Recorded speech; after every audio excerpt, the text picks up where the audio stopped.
To the election now, Zali, and staying with you on this one. The North Sydney seat is now gone, and according to polls this week, the Liberals are running hot in Goldstein and Curtin, both Teal seats. As the OG Teal, are you worried about going backwards this next election?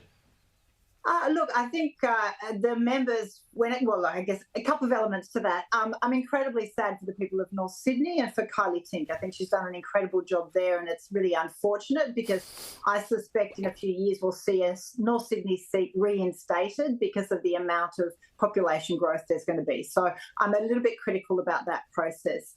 In relation to my crossbench colleagues, I think Zoe Daniel, Mon, all of the independent Teals, community independents have done a phenomenal job in representing their communities. So I think it's up to the communities. They will look at who's taking policies to the election and actually clear plans around accountability and key issues, and not just slogans.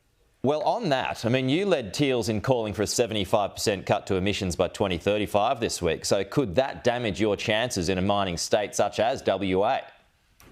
Well, the reality is that all of Australia is incredibly exposed to climate change and the impacts, and we're not on track to keep temperatures within a range that will keep us safe, our communities safe. And as cost of living is biting, every aspect of cost of living will be exacerbated by climate change. And the first and foremost is insurance at the moment. So in WA, it's actually a state that's highly exposed to insurance stress at the moment, and that the insurance premiums are only going up because the risk exposure is going up. Okay. Cost of food, water, all of those things are impacted. So, no, I think governments need to walk and chew gum at the same time. We need to make sure we maintain that pressure and stay in the game when it comes to the transition to clean energy. I know you've got a thought on this, Bridget.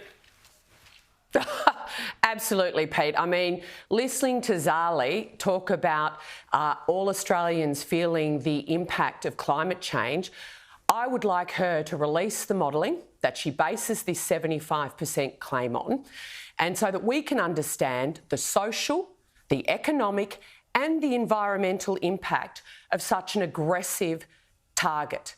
But I bet it won't be felt in Mossman. I bet the economic, social and environmental impacts of such an aggressive emissions target won't be felt in her seat at all. On the Teals, I think it's incredibly interesting that, North Sydney, a lot of that seat's going to be included in the seat of Warringah where Zali sits.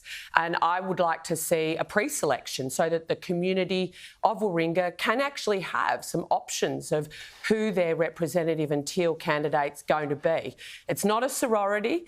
Gal pals are going to have to, I guess, make some decisions about who's going to represent them. And I think it's an opportunity for Kylie to actually, say to the community that Zali represents, you've got two options now. So I think the Teal movement is going to be in for some challenges going forward. OK, we've got to go, but 30 seconds to respond to that, Zali.